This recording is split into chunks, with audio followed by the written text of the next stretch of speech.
আসসালামু আলাইকুম। ওয়ালাইকুম আসসালাম। আল্লাহ তাআলা পবিত্র কোরআনুল কারিমে বলেছেন, আকিমুস সালাত, তোমরা নামাজ প্রতিষ্ঠিত করো।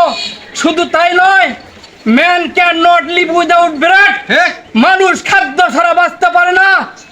গরিব অসহায় মানুষ যাতে খেয়ে পড়ে আল্লাহর ইবাদত করতে পারে, এই জন্য নামাজের সাথে সাথে আল্লাহ বলেছেন আকিমুস সালাত ওয়া আতুজ যাকাত, তোমরা নামাজ প্রতিষ্ঠিত করো এবং যাকাত আদায় করো।